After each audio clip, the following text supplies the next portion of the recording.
Okay, great. Well, thank you all for joining. I'm so glad to see so many folks are here to join us and to talk a little bit about this new request for proposals that we recently put out on capacity building for local agencies. At this point, everyone should be muted. If you're not, please take a moment to mute yourself. And we'll be recording this webinar and sharing it publicly, and also posting a Q&A document after the meeting where we'll have all of our answers to your questions posted. The other thing I just wanted to say as well is that it would be great if folks could introduce yourselves in the chat box if you get a chance. My colleague Sarah Risher at the Strategic Growth Council is with us as well, so we will introduce ourselves also. And another quick note that we generally share, the information or the list of who all joined the webinar with folks who joined the webinar if they're interested, so you all can know who else is interested in this RFP. If you would prefer for us not to do that, please send me an email just to let me know and we'll keep you off the list. So with that, I think we can do our quick introduction. So my name is Ina Lupin. I'm the Community Assistance Program Manager at the Strategic Growth Council as part of the Community Assistance for Climate Equity team. And I will hand it off to Sarah as well to give a quick intro. Hi, everyone. My name is Sarah Risher. I'm the Assistant Analyst on the Community Assistance for Climate Equity team here at SGC, and I'm so thrilled to see so many folks joining us today. Awesome. Great. Matt. Oh, and if Matt's here too, maybe if you could also introduce yourself. Happily. Thanks very much, Ina and Sarah. Matt Reed, incoming, newish staff counsel at SGC, and really looking forward to working with the team here to answer questions about this process. Perfect. Thanks so much. All right, so I think we will get started. If I can get my, oh, there we go. All right, so for an agenda for today, we're going to start off with some background, talk about the goals of the local assistance for the capacity building for local governments RFP, desired qualifications. We'll walk through the scope of work and evaluation criteria. And then Sarah will talk about proposal components and the timeline, and then we will have an opportunity for folks to ask questions. As I hope most of you know, there was an opportunity to send in questions in advance, so we'll walk through the question in advance first. And then hopefully if there's time, we can also respond to questions on the fly to the extent that we're able.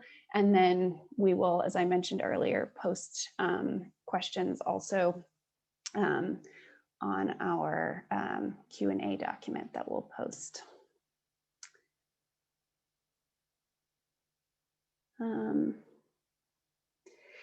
So the California Climate Investments Technical Assistance Program has been around since 2016.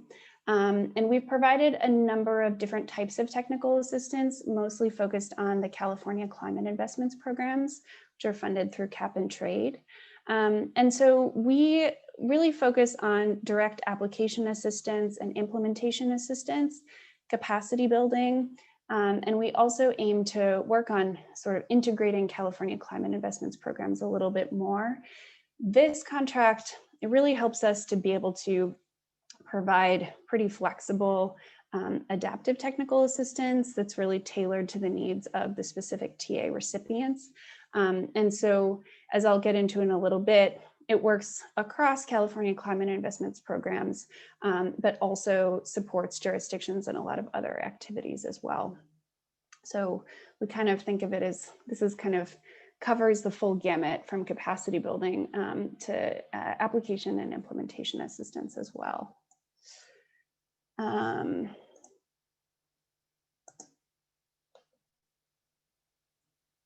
There we go. Okay. So for the program goals, we are working on providing tailored support to 5 to 7 under-resourced local governments in California. We really want to be focusing on objectives and activities related to climate mitigation and greenhouse gas reduction, climate adaptation and resiliency, environmental justice and racial equity, community engaged planning, and integrating climate and equity goals into COVID-19 recovery. And so some of the activities that will be included would be trainings, partnership development, community engagement and planning support, grant application assistance and communication support for these local jurisdictions. And I'll talk through this a little bit more once we get into the scope of work. Okay. Apologies, I'm having a little bit of difficulty getting slides too. There we go. So now I'll talk through the scope of work. So the first task is focusing on assessing capacity building opportunities. So the contractor will work with us, and I should say the contractor team as well. I know folks had some questions about that, so we can talk about that in the Q&A portion. But the contractor team will be working with us to support the selection process to bring on these local jurisdictions to receive TA, and also to help assess needs and gaps with each one of those jurisdictions, develop a capacity building roadmap, an implementation strategy and community engagement plan to sort of support in planning for the whole technical assistance term. They'll also develop a communications plan, and they'll hold a kickoff meeting with each partner and with SGC. So that's task one. That piece is really working on sort of laying the groundwork for providing the technical assistance and starting to plan out what that'll look like. Task two is really kind of the meat of the contract, I guess. That's really the part where you're doing the implementation of technical assistance. And so that's the part where you'll be providing ongoing guidance and technical assistance to participating jurisdictions to implement their capacity building roadmaps and implementation plans. We're hoping that the contractor team will work closely with community-based organizations, stakeholders, and other strategic partners to help participating jurisdictions develop new collaborations and build capacity to achieve climate and equity objectives. They may also be supporting on developing and applying for grants, connecting folks with other technical assistance opportunities that may be available, hosting workshops and convenings, organizing trainings for city staff on community engagement, racial equity, or climate and equity related topics, working with participating jurisdictions to incorporate high road economic development and workforce development considerations into projects and planning, and documenting and promoting best practices and success stories of partner agencies. So those are kind of all of the pieces that the contractor team will be focusing on. Oh, whoops, sorry about that. Under task two, for really being able to support the capacity building roadmaps and implementation plans. Through that, we also hope that the contractor team will facilitate peer-to-peer learning. We'll create case studies for each of the participating jurisdictions, highlighting some of the successes that come out of this work, and then also compiling a best practices report of lessons learned. And I would encourage all of you to spend some time with our RFP to really walk through the details of that. We also have some more information on the deliverables that are included as well. I guess I'll move on then to task three. Task three is focused on communication with each TA recipient and evaluation as well. So this part will include creating and administering a baseline assessment survey at the beginning and end of the program to track progress on capacity building goals. This will also mean, having regular check-in meetings with each jurisdiction, organizing at least one midterm meeting with each participating jurisdiction to kind of assess progress and see if there are any needs for adjustments or tweaks. And then also doing a final evaluation survey to gather feedback on the process. And then the last task, task 4, is mostly focused on communication with SGC and administrative activities that you'll be carrying out during the contract. So that'll be participating in a bi-weekly conversation or a coordination call with SGC staff, coordinating with our communications staff on different, press releases, social media posts, things like that, communication materials throughout the course of the contract. Identifying opportunities to coordinate with SGC and state agency staff to align on technical assistance resources. This will also include your invoicing and progress reports, and submitting a final report to us that will detail the successes, failures, and lessons learned from this contract. So with that, in terms of bidder qualifications, we're looking at we would like for the contractor team to have knowledge or experience of implementing projects and programs in line with state climate goals and the California Climate Investments Programs, local government planning and policymaking processes, experience working directly with stakeholders in disadvantaged and low-income communities in California. We also would like experience integrating and promoting principles of equity and environmental justice into local planning and policy. And then lastly, having some background in developing partnerships and facilitating community engagement. So you'll see the evaluation criteria in the RFP, but I'll just walk through it quickly. So we also have some information on the way that the budget will be scored as well. So definitely we won't walk through the details of that as much in this presentation, but take a look at that in the RFP and let us know if you have questions, of course. But in terms of the criteria that we look at, in terms of the scoring that we do for this type of RFP, we're looking at 5 points for the clarity and organization of the proposal. We have an overall 40% on the approach to the scope of work. So 10 points will focus on having whether or not the proposer has a detailed project management plan with clear information on the goals and objectives of the project organization, and names a qualified project manager whose experience and skill set aligns with program objectives. And then we have 30 points for really focusing on the methodology and approach to the scope of work, including developing and implementing the capacity building roadmaps for each jurisdiction, providing technical assistance, carrying out community engagement, developing community partnerships, facilitating peer-to-peer learning, etc. So that's a really important piece for us. The budget justification, we have 10 points for. Work plan and schedule, 5 points. And then we have an overall 45 points for proposer and team experience. And we'll be looking at all of the pieces that are laid out here and that I talked about on the previous slide. So with that, I think I will hand it over to Sarah Risher so that she can talk us through the response package that we are asking for.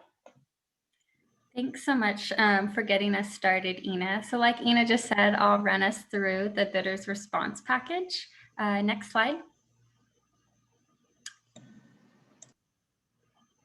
So first up, we have the proposal components. These are all of the components you must include in your proposal, and I'll dive deeper into some of the meatier pieces momentarily. First, I just wanted to flag that one, there's more information on all of this in the RFP, especially around the formatting requirements. And second, Forgetting to include some of these components could result in a loss of points or disqualification, which is why we're going over these today. We truly do want to review all of the responses submitted, given all the hard work that goes into preparing a proposal. So make sure to get all of these into your response. Next slide. So now we have what to include in the scope of work specifically.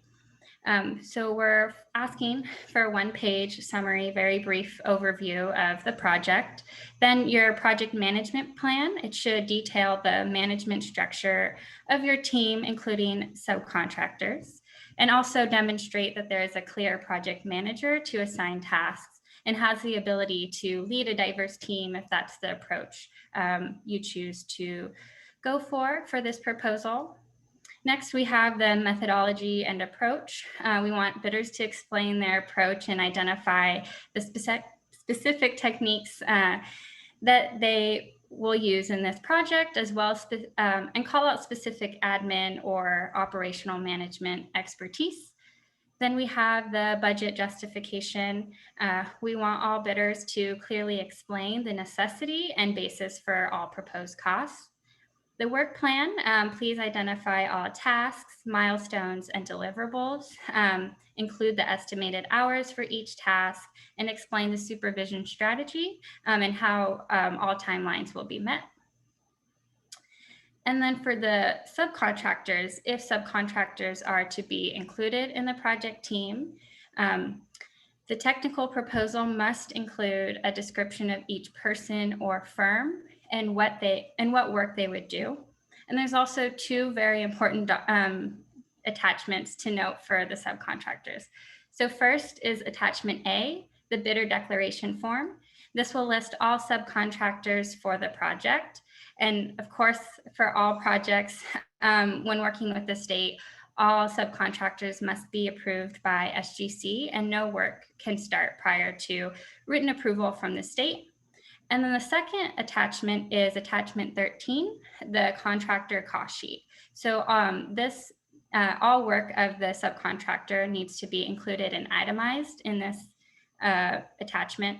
And also if the subcontractor is a certified small business or disabled veteran business enterprise, then the proposal should include the necessary certifications as well. Next slide. So qualifications, Ina detailed all of these earlier in the presentation. Just wanted to flag that we need proof that all bidders meet minimum qualifications, and please explain to the extent, if any, how you may exceed them. Proposers can do this by submitting applicable documents and work samples as appropriate. Examples of these include reference letters and project summaries that highlight the team's specific experience. Resumes, pretty basic, but we'd love to see resumes for everyone on the team, as well as a table that demonstrates the minimum qualifications or demonstrates how the minimum qualifications are being met. And then lastly, please include 3 reference forms. Next slide.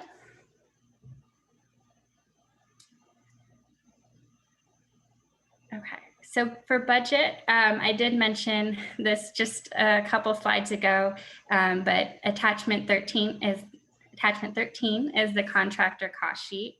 And this provides a budget template. Of course, bidders can modify this to fit your needs.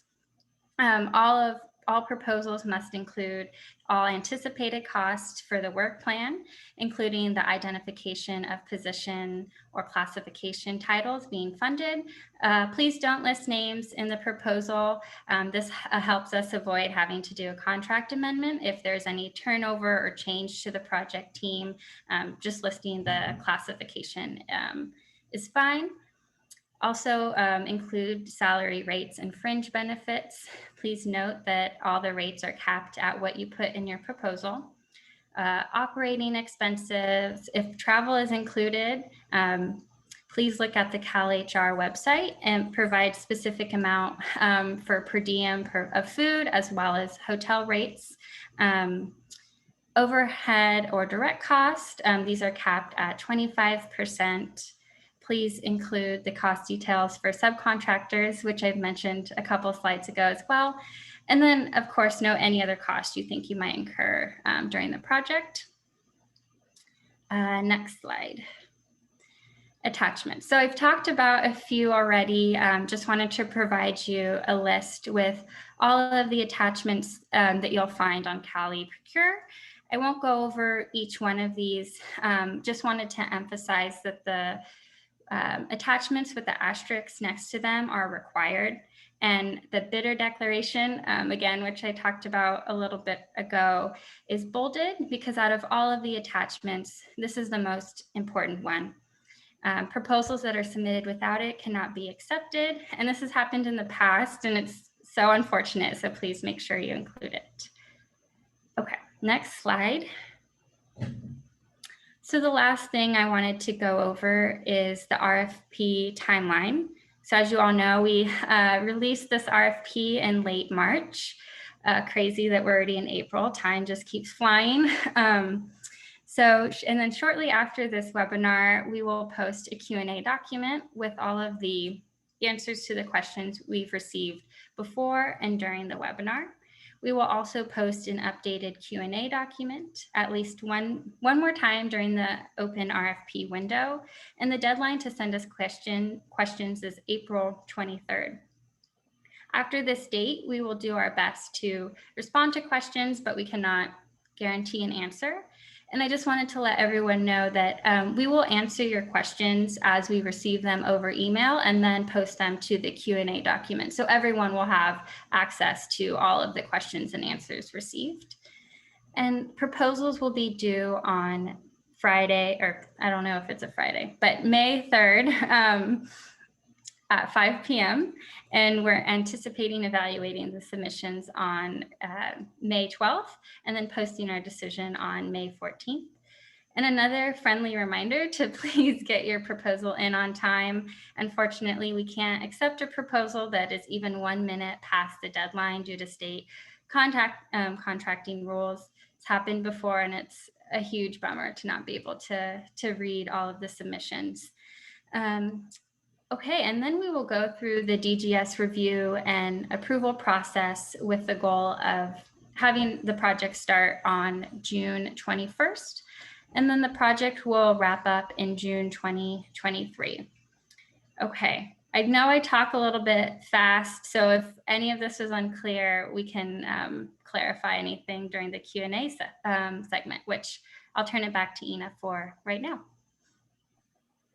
Great, thank you, Sarah. And I just wanted to flag, I noticed that there's a tiny error where we said we would submit to DGS in 2020. So just FYI, we will submit to DGS after posting our notice of intent to award.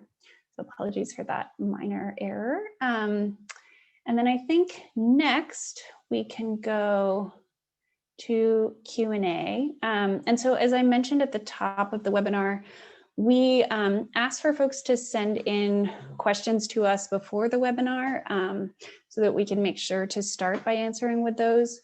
We will do our best to respond to questions that come up during the webinar as well. If we run out of time or are unable to respond, we'll include those questions in the Q&A document that we post after. So I think we can start going through these. We have a couple pages of them. So how will SGC determine which California communities will be one of the 5 to 7 under-resourced communities?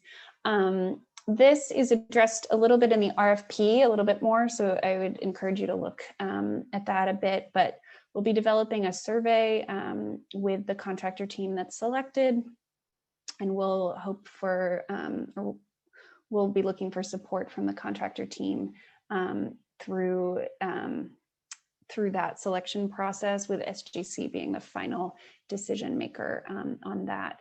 But we're looking for the survey to probably be relatively simple for folks to fill out, since we're working with jurisdictions that may not have a lot of capacity to put together a complex survey, but will help us to kind of get a better understanding of what kind of support they're looking for. So next question, the RFP states that this program will build on the success of the BOOST program. Will the cities be selected from the pool of cities that participated in the BOOST program or different? So we will be going through a competitive process, as I mentioned before. I would say it's probably relatively unlikely that we would work with a community that received TA during the BOOST program. So it certainly wouldn't be that they would necessarily all be in this capacity building program. Okay, next question. Is this a new program? And if not, which communities participated in previous years? Could you provide examples of past contractors? So this is a program that is really built off of the success of the previous program that we had that was a pilot, which is the BOOST program, as I mentioned before. That was carried out in partnership with the Institute for Local Government. And we worked with 10 cities and 2 regions. If you'd like to see some more information about that, you can find it on our website or also on the website of the Institute for Local Government. Next question, do you have an idea of which counties the 5 to 7 communities will be from? Again, I think we'll be looking for some geographic spread throughout the state, and we'll be focusing on under-resourced communities. But we'll be going through a competitive process, so we don't know which counties folks will be coming from. Will the engagement with the 5 to 7 jurisdictions be conducted concurrently or consecutively? It will happen concurrently. So we're looking for a contractor team that's able to support these jurisdictions all at the same time, understanding that some may need more support at different times depending on the scope of the work that you're doing with them. There we go. Okay. So I think we have 3 slides, just so you know, of questions. And then if you want to add any questions into the chat, feel free. We could also unmute folks if you'd like to ask your questions out loud, but we'll explain that afterwards. So has there been any analysis of the CCI programs that the various jurisdictions are most likely to consider applying for?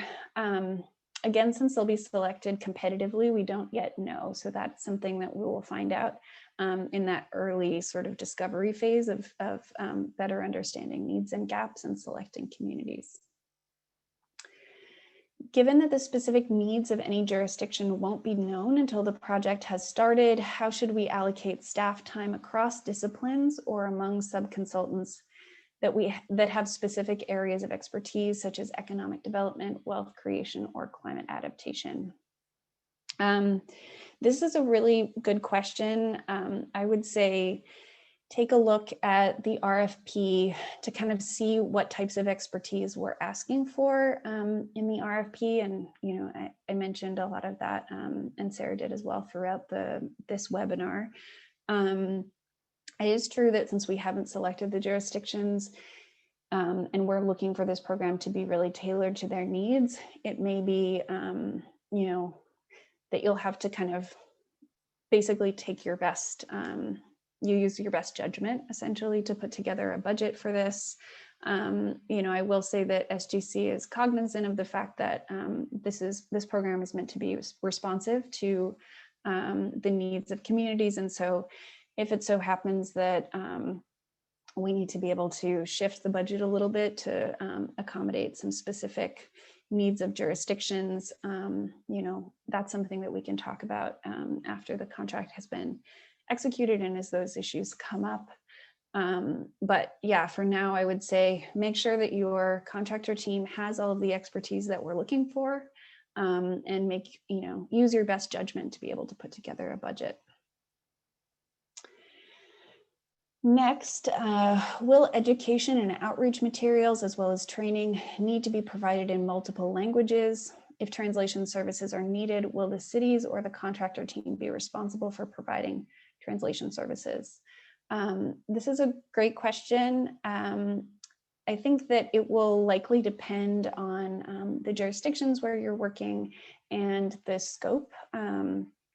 of, the capacity building plan that you're implementing with each jurisdiction. I think it's likely that there will be some need for translation services. And if that is the case, we will expect that the contractor team will be responsible for providing some kind of translation services as they come up.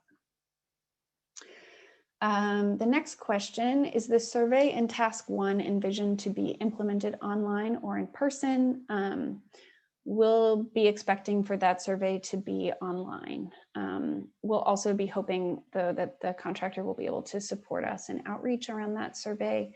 And so depending on, the situation, I think probably most of that outreach will still be happening online or potentially via phone. But good question. All right.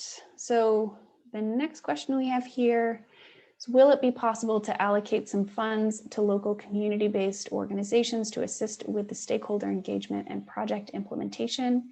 The answer to that is yes. And I think we've seen in the past that that's been a best practice for sure.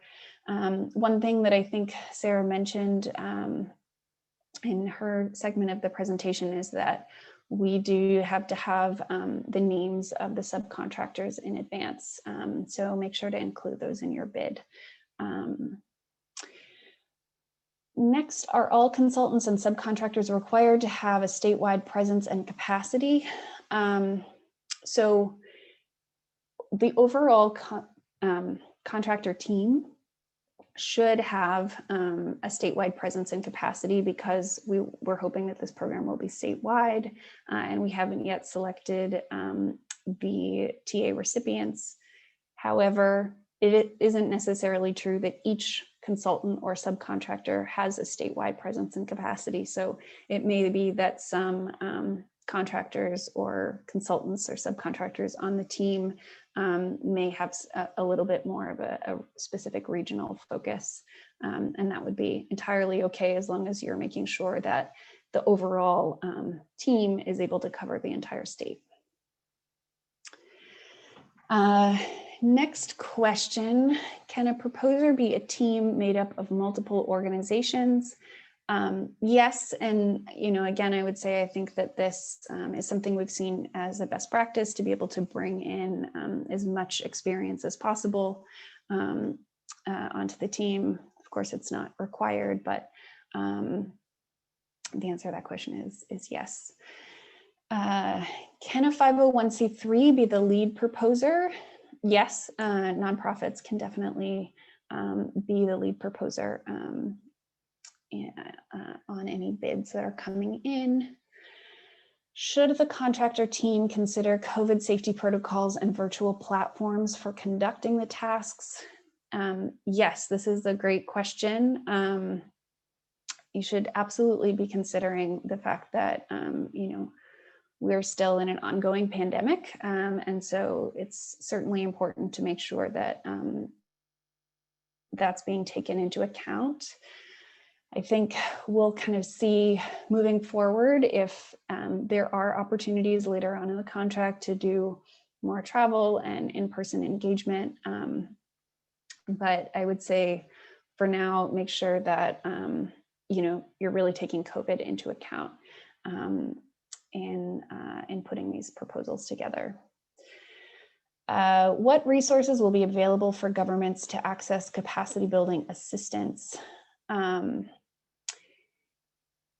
This is a great question, but I struggle a little bit to understand exactly what's being asked here. So if anyone, if the person who asked this question wants to unmute themselves and add any more context, go ahead. I think I would just say,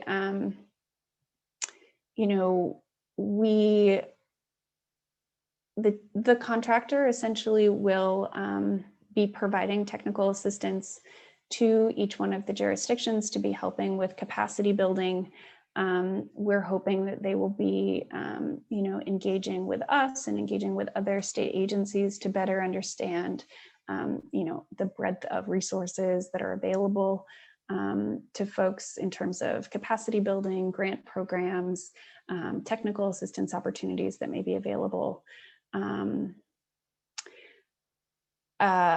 If this is asking about financial resources, there isn't like a financial aspect to the program. Folks, the governments who are a part of this program will just be receiving the technical assistance, if that responds to that question. And then actually in response to the previous question, should the contractor team consider COVID safety protocols and virtual platforms for conducting the tasks? I also wanted to mention that I think it would be good to include some kind of a budget for travel as you're thinking through this, if you think that that's appropriate. And, you know, hopefully at some point within the time of the contract, there would be an opportunity to do some travel.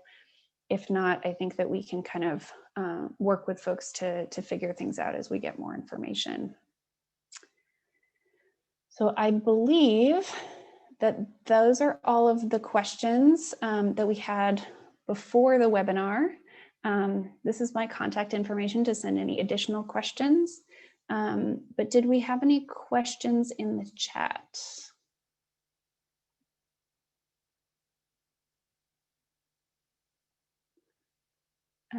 Okay. Sarah, actually, if you've seen any that are further up, I know we have a lot of questions from, or sort of introductions from folks, which is great to see. I'm seeing a question here from Stephen Mack. How are we supposed to estimate travel expenses if we don't know where the community selected will be? That's a great question. I think the response to that is kind of similar to the question before around really just using your best judgment. I know that, you know, that isn't always easy, but I think that it's really important, you know, as we're doing this kind of technical assistance work, to be thinking about how we can be the most flexible. I think definitely take into consideration as well as looking at your travel expenses, COVID-19, and likely, you know, travel will be inhibited a little bit because of that, particularly at the beginning of the contract, and then you know, we'll see how things go moving forward, but we certainly want to make sure that we're being as safe as possible. I then see a question from Walker Wells. Are all team members subject to the requirements related to rates in terms of stating fringe amount and the limits on overhead or indirect, or does this only apply to the prime contractor? That applies to all of the entire team. And so you'll see in the budget sheet, it sort of allows you to be able to break that down. But that's for the overall contract. It's a good question.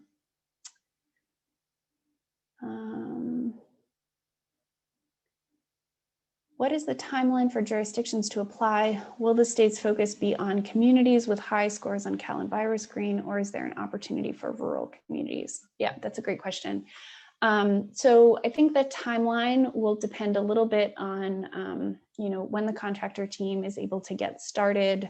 We're hoping, you know, assuming that things go through DGS quickly, to be able to get started in late spring, potentially early summer, but probably late spring.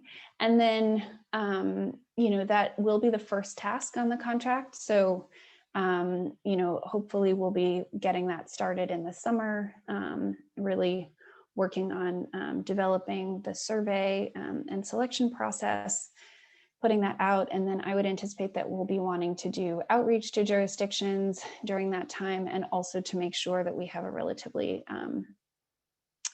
substantial window of time for folks to apply, to make sure that we're not. In terms of the selection criteria, we haven't really gotten to a point where we are ready to you know, talk about the selection criteria in a great detail. I would just say we will certainly be looking at under-resourced communities, which as defined in SB 1072, which is the enabling legislation for some of the programs that we have at SGC, where that includes disadvantaged communities according to Cal EnviroScreen, and then a couple of different low-income community definitions. But I think that we also are, we will be certainly wanting to look for different sizes of jurisdictions. So I think that there certainly will be, an opportunity for rural communities to apply, hopefully, and we would want to see them be part of the mix for sure.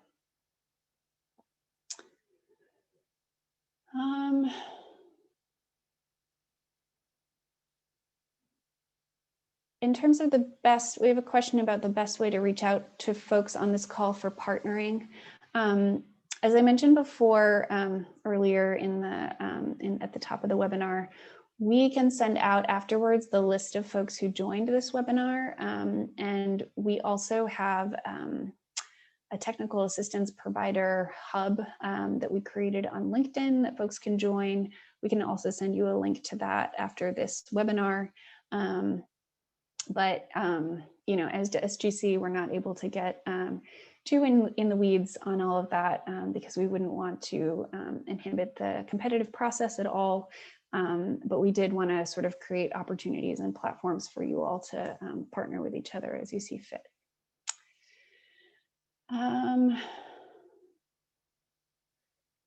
What would success look like for SGC in selected communities after they have received technical assistance, and how much leeway is there to allow communities to define what success would look like for them? This is a great question. So we really did our best to lay some of that out in the RFP, really looking at the different types of activities that we would support and the objectives that we're looking at. So climate resilience, adaptation, climate mitigation, environmental justice, workforce development. I would encourage you, that's not an exhaustive list. I would encourage you to look at what we included in the RFP. I think in terms of success at the end of the process, we'd really like to see that the capacity building roadmaps that have been created were implemented, and hopefully that we have some ways through the evaluation that we ask you to do, from the baseline survey to the final survey, to really be able to show capacity building over time, some clear technical assistance support, and as much as possible, applying for funding and hopefully receiving funding as much as is possible, although I don't think we would judge success based exclusively on that by any means. And then in terms of the leeway that we have to allow communities to define what success would look like for them, this program is really meant to be tailored to the communities that we're working with. And so we won't, I don't think it'll make sense for us to go outside of the scope of the goals that we have for this program that again are outlined in the RFP. But we really want communities to be able to, within those goals, set specific goals for themselves around what they'd like to see happen during the term of this contract. And so that would be the opportunity that you all would have to work with them on creating a capacity building roadmap and implementation plan. That process would really be led by the communities as much as possible. All right, next question. Would SGC consider COGS in underserved areas in order to expand the assistance to a greater number of cities?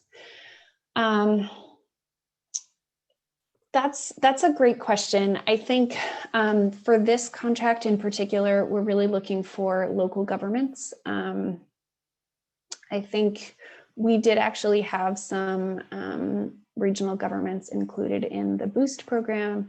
And we thought that it might make sense in this one to focus more specifically on local governments to be able to provide a little bit more tailored support and focus to specific jurisdictions. So yeah, the focus of this will be on local governments.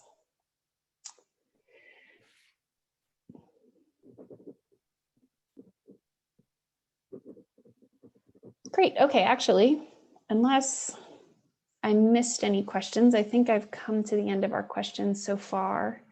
If anyone wants to ask a question out loud, why don't you raise your hand to let us know, and I can unmute you. Or questions to the chat as well.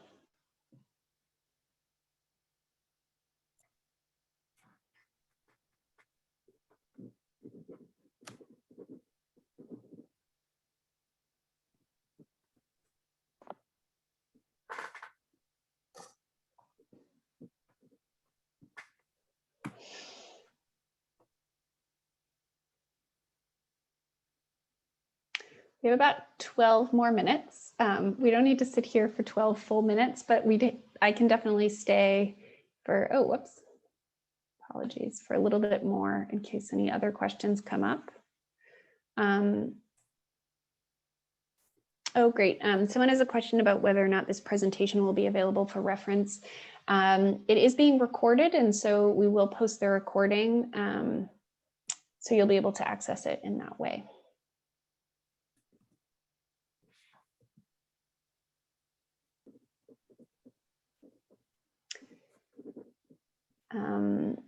And then, yeah, as we said during the presentation as well, we will be posting a Q&A document answering all of these questions in written form after this webinar, and then at least once more during the webinar, during the contract window or the RFP window for you all to send in bids. And so, yeah, so we'll hopefully, please feel free to send in questions. My email is up here. And maybe if there aren't any questions, we can end a little bit early. So. I thought it was a question in the chat. Guess not. Great. All right. Well, I won't make you all sit with us in silence for the next 10 minutes. But again, feel free to reach out if you have questions. And thank you so much for joining today. Came through. Linda asked, will you make tribal communities aware of the opportunity to compete? Thanks. That's a great question. I assume that this is for receiving technical assistance under this contract. For this one, I think that we wanted to focus really specifically on local governments. We do provide technical assistance through some of our other technical assistance contracts, particularly for the Affordable Housing and Sustainable Communities program. But we're also in the process of trying to think through and develop technical assistance that's really tailored to tribal communities. We felt that it might make sense to have sort of a separate contract that can really focus more specifically on tribes. So we don't anticipate having tribes be a part of this program, but we are looking as much as possible to be able to provide technical assistance to tribes through other contracts. Thanks for that question. It's a great question.